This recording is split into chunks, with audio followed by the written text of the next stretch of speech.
The world came back slowly. First pain, then light.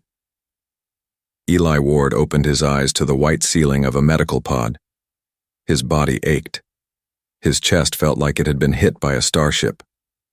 The last thing he remembered was the battlefield, the ambush, the explosion, and then nothing.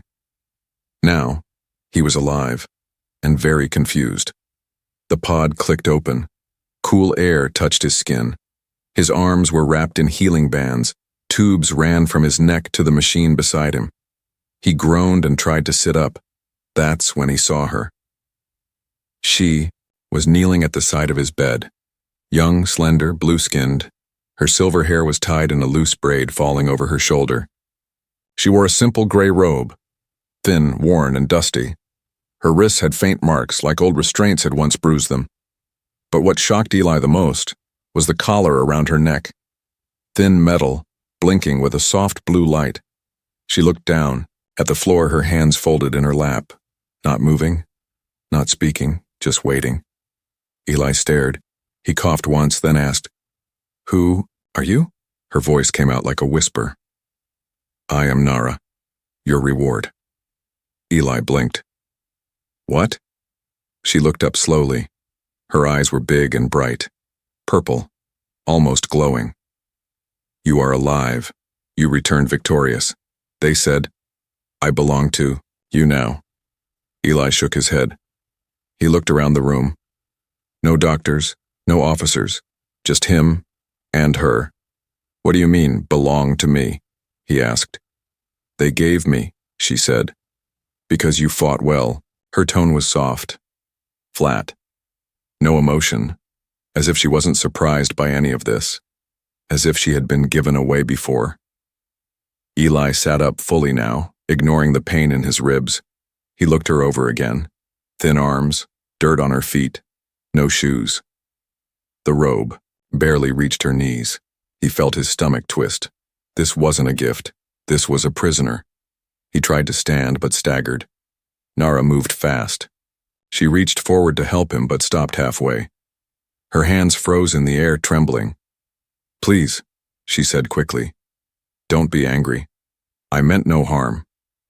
He looked at her carefully. "I'm not angry," he said.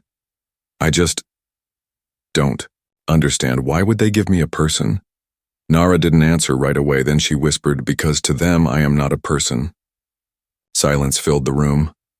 Eli sat back down, breathing hard. He remembered rumors. In deep space outposts, alien allies sometimes thanked soldiers with slaves, sometimes women, sometimes servants. The command said nothing. They never stopped, yet he had never seen it himself, until now. He looked at her collar again. Small red words blinked on the side. Property of Sector 19 Exchange. Reward class. Passive. Obedient. His hands curled into fists. Nara lowered her head. "You may tell me what you want," she said quietly. "I am trained to obey." Eli stood up slowly, walked over, and crouched in front of her. "I don't want anything from you," he said. She flinched. He reached out carefully, touched the collar. She stiffened, but didn't move. "Who put this on you?" he asked. "Station. Guards Cordier," she replied. "After I was cleaned and checked for delivery." Eli exhaled slowly. "You're not a thing." She blinked. No one had ever said that to her before. He stood, grabbed his jacket from the chair, and tossed it to her. "Wear that," he said. She looked at it like it was strange. "It's warm," he added. "You'll feel better." She held it in her hands, slowly wrapping it around herself. The sleeves were too long. The collar brushed her cheek, but she didn't let go. Eli walked to the door, pressed the call button. A screen lit up. "Medical?" he said. "Why is there a slave?" "In my room?" The AI voice replied. "Commander Eli Ward. As part of your successful completion of Operation Brimfire, you were granted one comfort servant. The gift is authorized." "I didn't ask for one." "Request was processed by command. Refusals are not standard protocol." Eli cut the line. He looked back at Nara. She sat quietly, wrapped in his jacket, watching him now. "I don't know what they told you," he said, "but you're not staying here because someone assigned you." She tilted her head. "Then why?" He took a deep breath. "Because you're not leaving here alone." Her eyes widened just a little, and for the first time, her lips parted like she wanted to say something else. But no words came, just silence. And in that silence, a strange new feeling filled the air. Not fear, not orders, not ownership, just possibility. Eli woke up before sunrise. The lights inside, the med room were dim, casting long shadows across the walls. He sat up slowly, his muscles still sore. The painkillers had helped, but his mind felt sharper than it had in days. And the first thing he saw was her Nara, still sitting beside the bed, still silent, still wrapped in his jacket, arms folded tightly around herself. She hadn't moved from that spot. Not all night. He rubbed his eyes and sat on the edge of the bed. "You didn't sleep," he said. She looked up, blinking once. "I do not sleep unless ordered." Eli frowned. "You're not a soldier." She tilted her head. "I am trained." "Trained by who?" Nara lowered her eyes again. "The station." Eli leaned forward. "What station? Who owned you?" She didn't answer, but her fingers gripped, the jacket tighter. A few hours later, a delivery drone hovered to the door and dropped off a box of supplies, rations, new clothes, and a datapad. Standard recovery kit for high-ranking soldiers. Eli opened the box and took out a folded gray shirt. He held it up and walked over to Nara. "Here," he said. "Something better to wear." She looked at the shirt, then back at him. "You are replacing me?" Eli blinked. "What?" "No, I'm offering you clothes, not sending you away." Slowly, she took the shirt. Her hands moved carefully like she expected it to burn her skin. She turned her back to change, without being told. That made something twist in Eli's chest.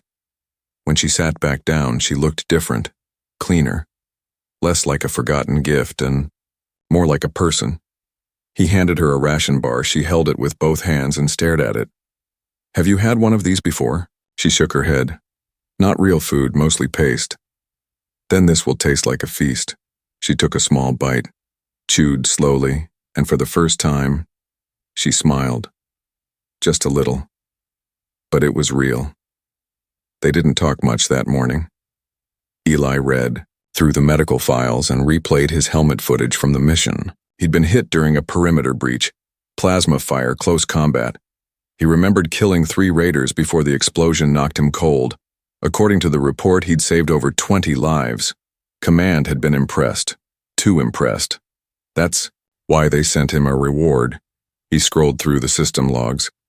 Slave class Nara 07. Status, bonded. Condition, passive. Clearance, gifted under Combat Bonus Clause 4A. His fists tightened. She wasn't a person to them, just a prize. Later, he noticed something strange. Nara sat by the window, quietly tracing shapes on the glass with her finger. Symbols. Circular, elegant, like a language he'd never seen. He walked over. "What's that?" She wiped the symbols away fast. "Nothing. Looks like writing." "I was not told to share that." "You don't need permission." She stayed quiet. That night, Eli faked sleep. He lay still, eyes half shut, breathing slow. And he watched her. Nara didn't know he was awake. She stood up silently and walked to the edge of the room, near the wall monitor. She stared at her reflection. Her fingers touched the collar gently. Then slowly she began to hum, a strange soft sound, alien, melodic, full of sorrow. The collar blinked with each note, responding, like it wasn't just a restraint. It was connected to her. Eli sat up. "Nara." She turned fast, startled. Her hand flew to her chest. "You're awake. You were singing." Her eyes dropped again. I'm sorry. No, don't be. That was beautiful. He stood and walked over. Is that how the collar works? She hesitated, then nodded. It's not only a lock.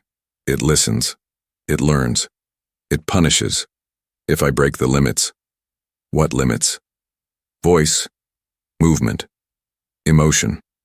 Eli stared at the blinking device. She added, if I get too loud, it shocks. Something inside him snapped. He reached for the small toolkit under the bed and pulled out the emergency pry tool. What are you doing? She asked quickly. Taking that thing off. She backed away. No, if it's not shut down by command, it could explode. He froze. Explode? She nodded. I saw it happen once to another girl. Eli put the tool down slowly, his jaw clenched. So they didn't just chain them, they trapped them. He looked at her. You're not what they said you are. She blinked. What do you mean? You're smart. You're calm. You think. You feel. You don't belong in chains, she whispered. Then why do I still wear one? Eli met her eyes. Because no one's helped you take it off. The next morning, the sunlight slipped through the window, landing across Nara's sleeping face. She didn't flinch. She didn't wake in fear. For the first time since she arrived, she was still, peaceful, her breath slow and steady. Eli watched, her quietly. He had placed a second blanket over her during the night. She hadn't noticed, but she hadn't pushed it away either. He made hot tea from the ration kit and placed a cup near her. The smell must have reached her nose because her eyes opened slowly, not wide with panic, just calm. He smiled. Morning. She sat up, blinking. Is this mine? She asked softly. Eli nodded. All yours. She picked up the cup with both hands as if afraid it might vanish if she held it wrong. She sipped once, her eyes widened slightly. It's sweet. He chuckled. So you do like sweet things. I don't know, she said, pausing. No one ever asked. Later that day, Eli stood in front of the med unit's console. His fingers hovered over the screen, looking at options he wasn't supposed to touch. Slave registry, Nara 07. Command locked, yes. Detachment. Authorized, no. Self-destruct sequence, armed. He cursed under his breath. Then he noticed something. Buried in the code. A condition reset command. Hidden, rare, dangerous, but possible. Eli didn't tell Nara right away. He didn't want to give her hope unless he was sure. So instead, he sat down across from her, held up his datapad and said, Let's try something new. Today you don't follow orders. You give them. Her eyes blinked fast. What do you mean? I mean today you choose. What we eat. What we do. Where. We go inside the room at least. She stared at him nervous. And if I choose wrong? There is no wrong. She swallowed hard. Then, I want to eat again. The sweet one. He smiled. Done. That afternoon she chose to sit near the window and draw. Eli gave her a stylus and screen. She began with lines, then circles, then stars. A whole sky appeared beneath her fingers. He watched in silence. You're an artist, he said. No. I was only allowed to clean, she replied. But I dreamed I could make things. He leaned closer. You already are. She stopped drawing, then said something unexpected. I want to take the collar off, even if it kills me. Eli stared. I may know how, he said. Her breath caught, but it's risky. There's a command buried deep in the software. I can try to force it. But if I mess it up, I die, she finished. He nodded. I can't ask you to decide that now, he added.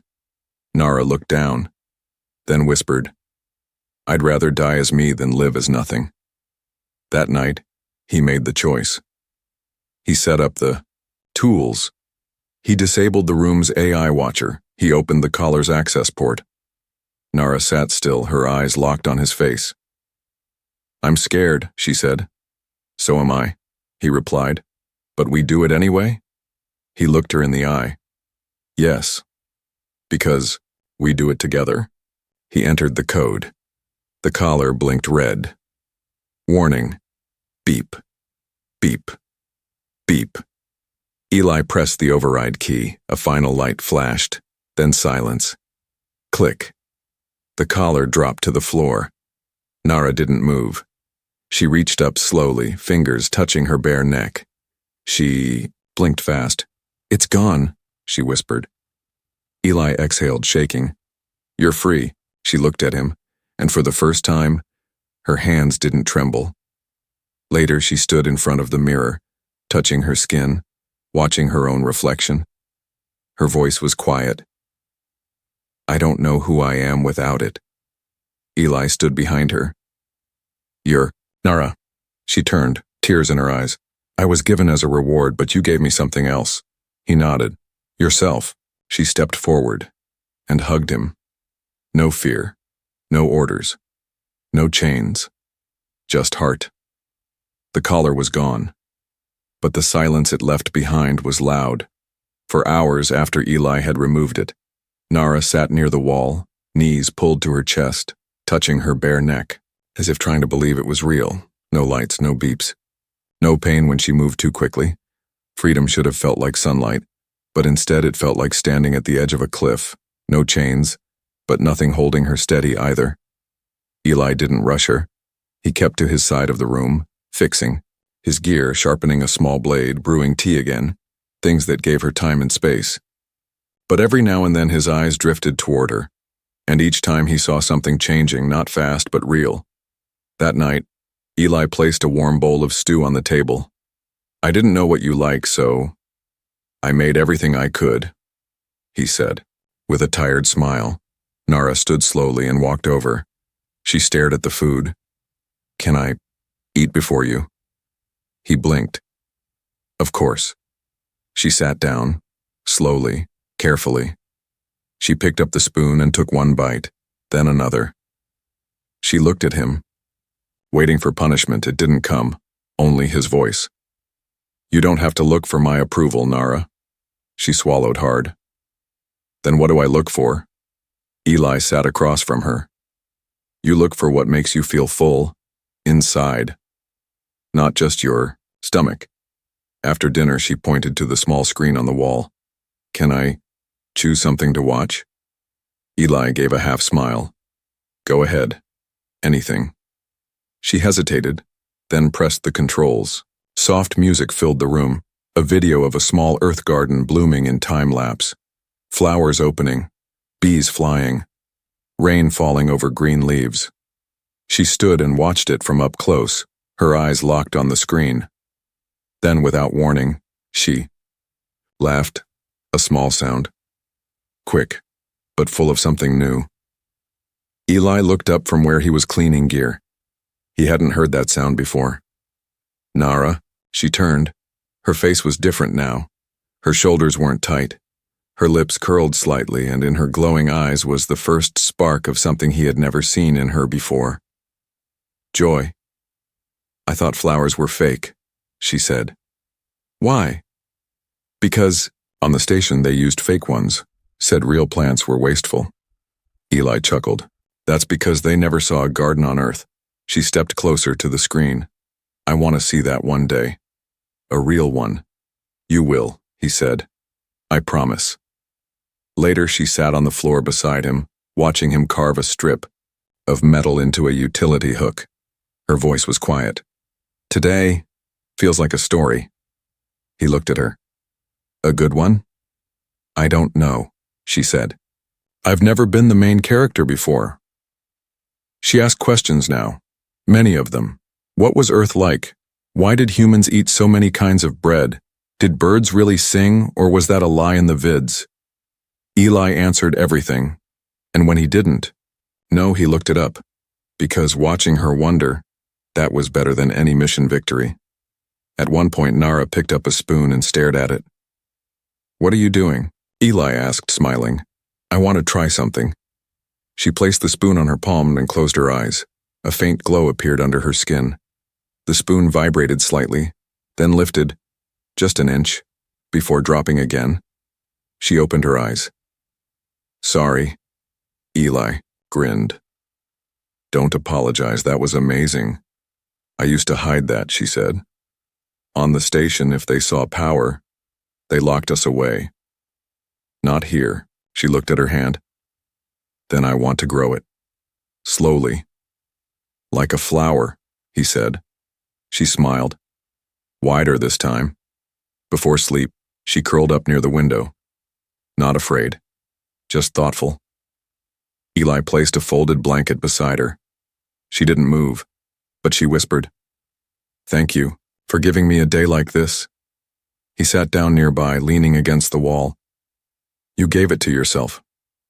No, she said softly. You opened the door. There was a pause. Then she added, You were supposed to use me. I know, but instead, you saw me. Eli didn't reply, because he felt something deep in his chest shift, like a key turning in a locked door. He didn't know what to call it, but it felt right.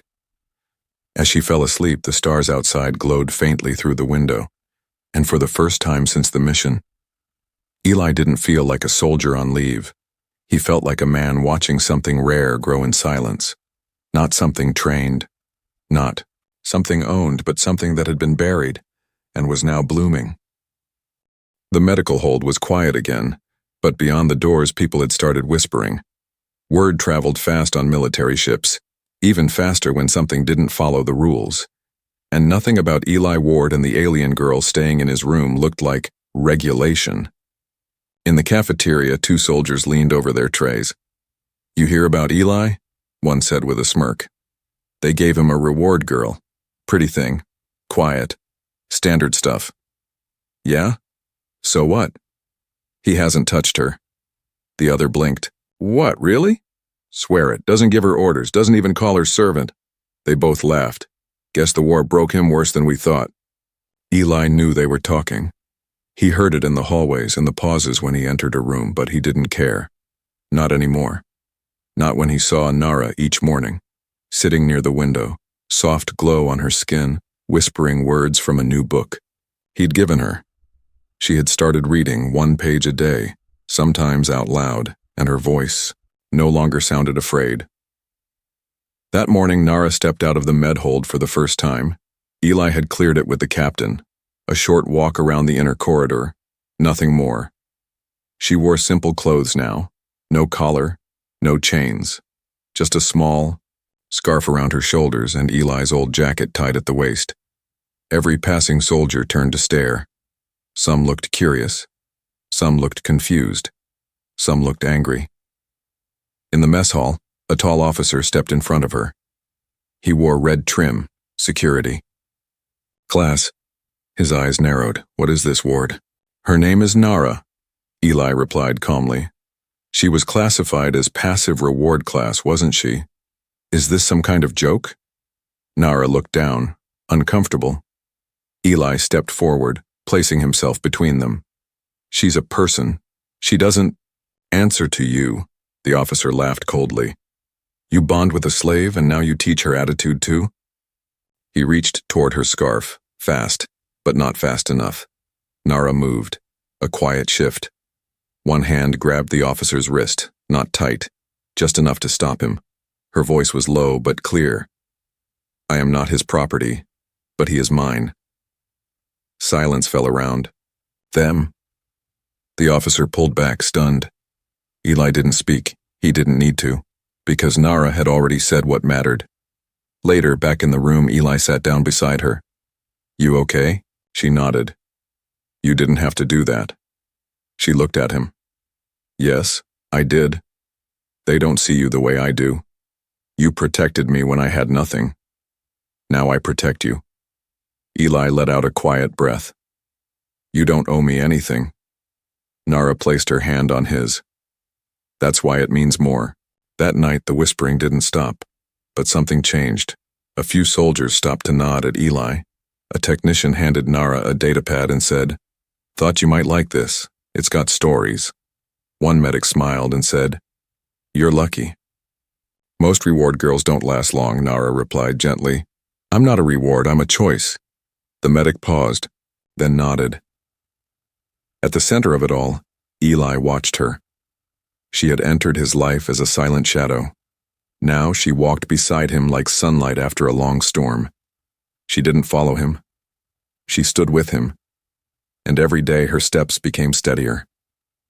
Her eyes clearer, her voice stronger, not because he told her what to be, but because he refused to tell her who she was. He simply let her discover it. And she did. One word at a time. The ship had become quiet again. Too quiet. Eli noticed it first.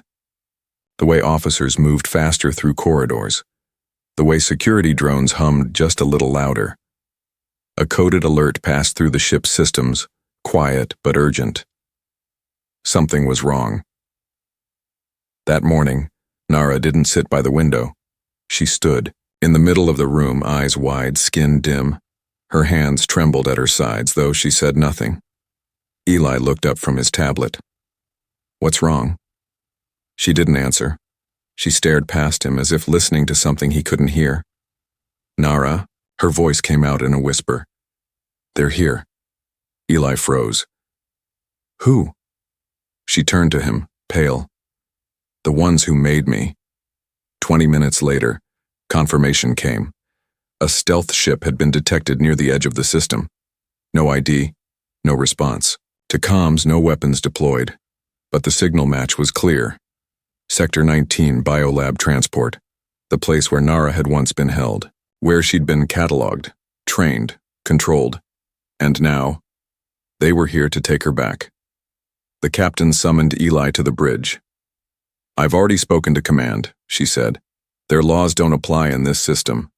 This vessel has no right to claim passengers. Eli crossed his arms. So we're sending them away? Not exactly. What does that mean? The captain looked down at her console. It means we're stalling. The higher-ups want peace, no conflict. They've requested we negotiate. Eli's jaw tightened. They want us to hand her over. He stormed back to the room. Nara was still standing in the same spot. He grabbed her hands. You listen to me. They are not taking you. She didn't respond. He squeezed her fingers gently. Say it. Out loud. Her voice trembled. They are not taking me. Louder. They are not taking me. Suddenly the lights flickered. The comm panel lit up. Incoming transmission, Eli answered. The screen blinked to life. A smooth-skinned alien face filled the screen. Pale eyes, sharp jaw, a long silver device wrapped around its throat. Terran vessel. We request the return of subject Nara 07. She is defective property. Dangerous. Incomplete. Eli stepped forward. She's not your property. Incorrect. She is tagged, built, and coded by our station. She holds unstable genetic data. She's not unstable. She's free. That is not your choice. The screen went black. Alarms rang across the ship. Code yellow. Boarding possible. Security activated defense protocols. But deep inside the crew, fear stirred. No one wanted a war over one girl. Eli turned to Nara. We'll run if we have to. She shook her head. I don't want to run again. Then what do you want? Nara closed her eyes. Her skin began to glow, not softly but bright. Controlled. Focused. She looked him in the eye. I want to stand. The ship's emergency bay was sealed, but Eli and Nara stood inside it anyway. He held a stun rifle. She wore a belt with a pulse device and the old scarf wrapped like armor around her arms. She didn't need a gun. She was one. But not because they built her that way, because she chose to own her power now. The boarding tube opened. 3 figures stepped through, cold, clean, emotionless, clad in white armor. Each held a neural rod. Nara stepped forward alone. I know you, she said calmly. One of them tilted his head. You were meant to remain silent. Not anymore. She lifted her hand. The lights blinked. The temperature dropped. The 3 figures froze, not from fear, but from signal confusion. She spoke again. You called me defective, but I am not broken. I'm becoming. The pulse rippled from her chest, silent, invisible, unstoppable. The neural rods sparked, shorted. The soldiers collapsed. Behind her, Eli exhaled. Remind me never to upset you. Nara smiled. Only a little. Later, in the command chamber, the alien ship sent a final message. Keep her, she's already unclean. The signal cut. Their ship disappeared into dark space. They would not return. They had seen what Nara had become, and what she had chosen. That night, Nara stood in the garden dome. The stars above were soft, quiet. She held Eli's jacket in her hands. He stepped beside her. You okay? She nodded. They tried to hunt me. Again. But I wasn't prey this time. I was me. He smiled. I saw. She looked at the stars. You think they'll come again? They might. She turned to him.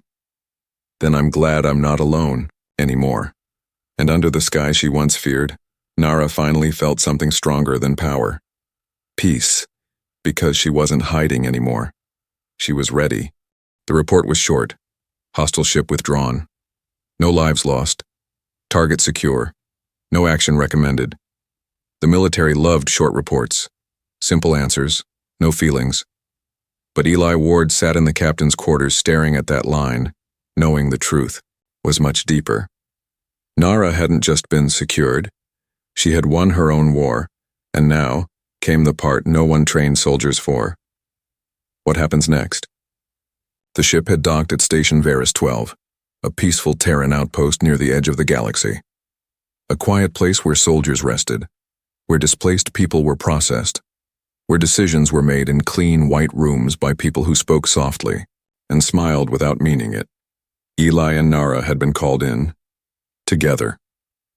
The interview room was too bright, too cold. It smelled like metal and medicine. A woman in a silver uniform sat across from them. Her badge read, Human Alien Relations Officer. She looked at Nara like she was a tool someone had forgotten to put back in the box. Subject, Nara 07. As per interspecies code, you are now officially detached from prior ownership. You are free to relocate to one of 4 planets with civilian care facilities. Eli narrowed his eyes. Facilities? The officer nodded.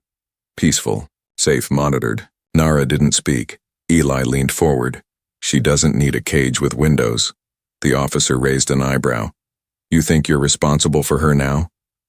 I'm not responsible for her, he said. I'm with her. The officer tapped her tablet. You understand she is legally classified as a former slave, genetically modified, emotionally unstable, and potentially dangerous. Eli smiled without humor. So am I. The woman paused, then turned to Nara. Do you understand what freedom means, Nara? Nara looked at Eli, then back at the officer. It means I get to choose, even if it scares me. The officer typed something quickly.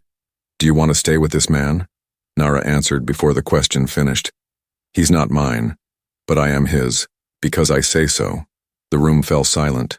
The officer didn't smile, but she nodded, approved. That evening, the stars above the station glowed through the dome. Nara sat on the garden bench, fingers in the soil. She was planting a seed, a wildflower Eli had given her from Earth. He watched quietly, standing a few feet away. You know, he said, you don't have to stay with me. Nara pressed the seed deeper into the dirt. You said that before, and you're still here. She stood, wiping her hands. I stayed at first because I didn't know where else to go. Then I stayed because you were kind. Now, she looked up at him, eyes glowing faintly in the starlight. Now I stay because I want you. Eli's heart skipped. He wasn't a romantic. He'd seen too much war, too much loss. But standing here with her, he felt something solid. Not sudden, but steady. Like the feeling of gravity pulling you home. She walked closer. Her voice dropped to a whisper. Do you still see me as your reward? He shook his head. No. Then, what am I? He took her hands. You're the only thing I didn't know I was fighting for until I won. For a moment, the galaxy felt small. Just two souls in a garden under stars. No collars, no orders, no missions, just freedom, and the choice to share it. 2 weeks later, their transport ship launched. Destination, Vita 4, a peaceful green planet with forests, lakes, and long, quiet valleys. No soldiers, no labs, no cages, just a new beginning. Together. Inside the ship, Nara curled up on the window seat. Her eyes watched the stars pass by. Do you think I'll ever stop feeling like I don't belong? Eli sat beside her. You belong here, with me. Always, she smiled. I used to believe I was made to serve. Now I believe I was made to grow. As the ship jumped into lightspeed, Nara rested her head on his shoulder and whispered the final words of her old life. They tried to reward you with a slave, but you gave me something greater. You gave me myself. Eli kissed her forehead softly. You were never a reward.